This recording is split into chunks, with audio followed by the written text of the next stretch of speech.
Hey guys, what's up and welcome back to my channel. So today, unfortunately, we need to talk about Jamie Lee Curtis. The main reason I wanted to talk about this in the first place is not only because it's everywhere I look on the internet, I've been tagged in it, I've been sent it, I'm waiting for the carrier pigeon to bring me a picture. One quick thing I want to say before we get into this is any topic that touches upon or even implies child exploitation, child sexual abuse, so on and so forth, people get very heated, which is normal. I myself get heated as well. In this particular case, I do think it's a lot more complicated than when I just tell you about a case where someone is confirmed to be an abuser. There, we can all collectively scream. Here, it's more nuanced, and I would really appreciate if we could have a nuanced conversation as opposed to jumping to conclusions, which is what I'm seeing a lot of on social media. Jamie Lee Curtis posted a picture online. So she posted this saying, okay, this is a weird post, but I have COVID, so fuck it. During one of the SAG nomination,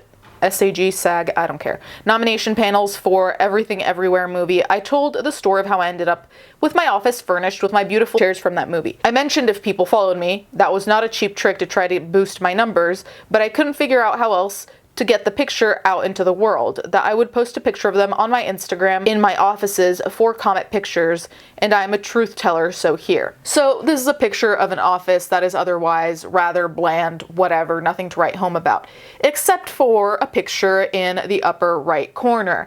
Now, if you look at this picture from far away, like I am in the screenshot, kind of looks like a kid in a suitcase, which is what people misinterpreted it as. It's actually a kid in one of those plastic bins with water in it, and there's shoes around it, and the child is naked. I have seen the uncensored picture.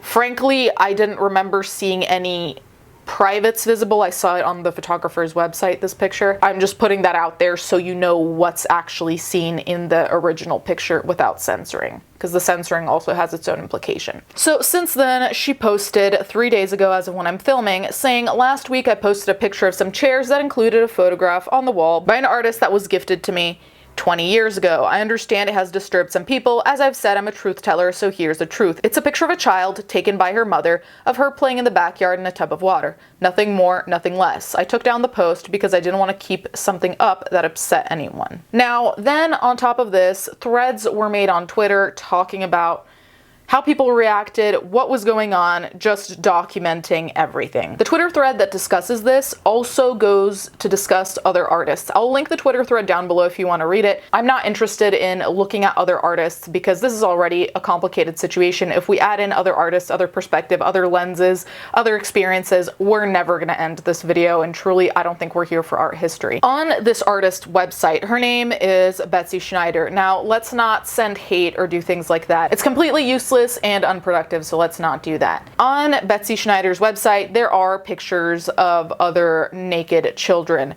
Now, a lot of these pictures I don't think are a big deal in the sense of, I think every family has naked pictures of their babies or their toddlers or whatever, just because they're so messy. They're almost always in a state of undress because they get their clothes dirty or whatever. We all have one specific scenario where it would make sense without it being creepy.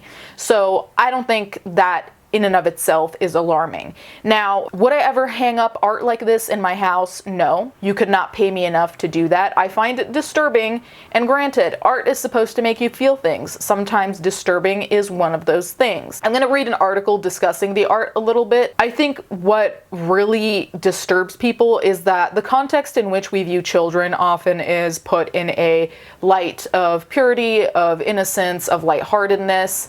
And the few times I've seen children put under this light that is analyzing social problems such as exploitation, sexualization, and so on, people get really uncomfortable, and rightfully so, because nobody wants to think of children being exploited or sexualized. These pictures, those types of projects which aim to disturb, do have these types of reactions. Now, for me, there also is a difference between a picture that you put in a museum and a picture you put in your house, between a picture that you take of your own kid to put in a museum and a picture of your own kid that you gift to someone to put in their house. All of these pieces of context, to me, change the situation slightly. Staying focused on this situation though, a mother takes a picture of her kid, she blows up the picture, edits it, whatever, and gives it to her friend as a gift. The kid is naked. Do I think that having a picture like that in your house makes you a pedophile? No. You could be, sure, but anyone could be, but I don't think just having that picture means something. That being said, I also wonder how it is that Jamie Lee Curtis posted this, not kind of thinking what conclusions people were going to get to, especially in this day and age where there are very real problems with pedophilia, especially with how the internet is, with how easy it is to circulate child content. That being said, there are also people who scream pedophilia at any given point for anything involving children when there's no reason to. So because of these two contrasting groups where one actually is analytical and is thinking, okay, is this really pedophilia, or, you know, are people just screaming about it? And the other group that thinks that everyone in Hollywood is a Satanist who drinks blood and is a pedophile, the issue gets lost, right? Because you have a rational group and an irrational group, and they're both kind of screaming the same thing. So the article I found, I'm going to say right now, I don't necessarily agree with it, but I do think that there's some perspectives worth looking into. I'll link it down below as well. Controversy over artist's photograph of child in tub spurs Jamie Lee Curtis to delete Instagram post. So they give you a summary of what happened. The article says, while that since deleted post from last week may have been intended to focus more on the chairs, conservative pundits latched onto the Schneider photograph hanging on a nearby wall. The image appears on Schneider's website under the title The Tub as a part of a series of Sweet is the Swamp. It features a new child photographed from above, crumpled up inside a basin filled with water. Around the basin lie shoes and a plastic toy fork.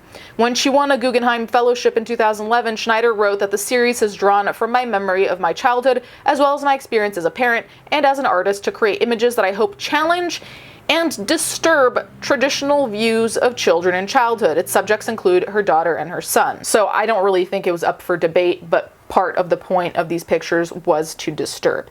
What I will take issue with in this article is framing the main critiquers of this as conservative. I don't really think this is a political thing, and I don't even think categorizing it this way is particularly helpful, because to just say, oh yeah, this is a conservative talking point, well, in this case, there are people from all over the spectrum that are not okay with this, and there are people all over the spectrum that are okay with this.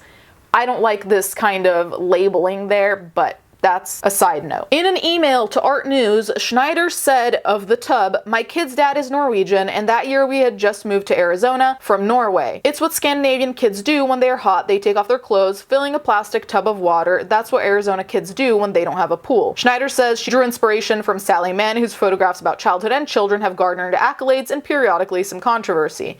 Now, basically, any photographer I know who takes pictures of children in any kind of daring way, like pictures of children with cigarettes at times, things like that, there will be some controversy around it. So I don't even think that's strange or a brand new concept, because again, we associate children so much with purity and innocence that anything that is not representative of purity and innocence, people are like, wait a minute. And that's also fine, because it can start discussions that are difficult to have but that need to be had. That being said, I don't really know if the internet generally as a celebrity is where you want to have those conversations. And then it says, this week conservative pundits began posting about Curtis's Instagram, accusing her of doing harm to children. Rogan M. O'Handley, a lawyer and frequent guest on conservative talk shows who goes under the name DC Drano, tweeted to his 484,000 followers that the post was extremely disturbing, incorrectly claiming that Schneider's image features a child stuffed in a suitcase. Stu Peters, a right-wing media personality who has regularly circulated misinformation about COVID-19, reiterated O'Handley's claims, tweeting that Curtis's post had strong Epstein vibes. Both tweets gained more than 20,000 likes each. Again, I don't like politicizing this, because the safety of children and the well-being of children should not be political by any means. But aside from that, what I don't like about this article, and what my actual problem is you're free to say that you think it's conservatives, you think it's liberals, whatever, but show us both sides. This article is not showing what any liberal person has said about it, which I also think is a disservice to liberals, because I do think that liberals as well, some of them, someone, must have a problem with it.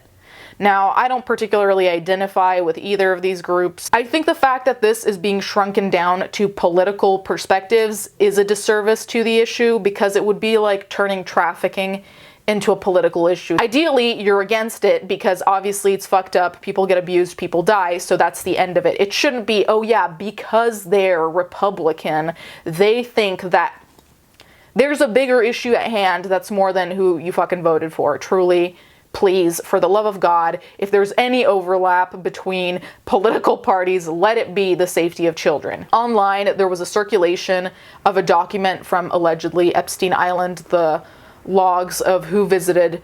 There's only one person that I've seen who posted that Jamie Lee Curtis went there. One screenshot just posted on Twitter is not going to be enough to convince me, and I didn't find anything that seemed credible, so I'm not going to say anything about that. I'm just going to say that was put out there. A lot of people ran with that. Honestly, I think all of this could have been a non-issue. I do think that it was blown out of proportion in the sense of you can be disturbed by art and also not draw conclusions that someone's a pedophile for having that type of art that disturbs you.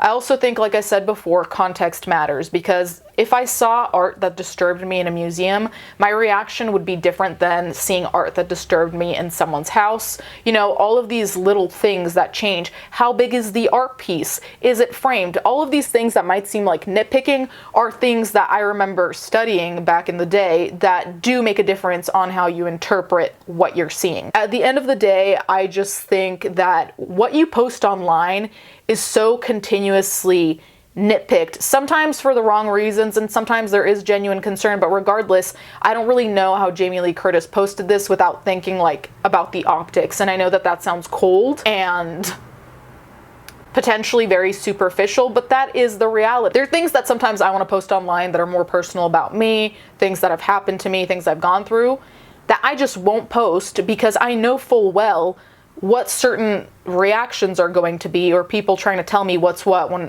my own lived experience, I think I'd know. Here, to me, it's very transparent, and maybe it's because we're on this corner of the internet, it's very transparent to me in the sense of I can see before posting a picture like that.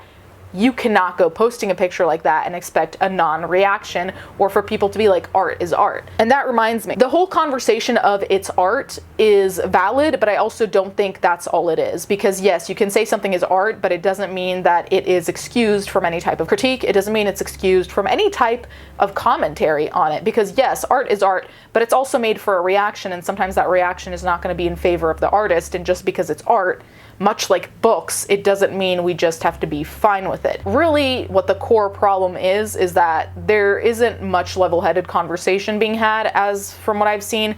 There's a lot of screaming and not listening to the other side. I think this could actually be a really great place to begin having those hard conversations. Enough out of me. You guys can let me know what you think in the comments down below. Thank you guys so much for watching. Thank you to my patrons as always, and I'll catch you guys next time.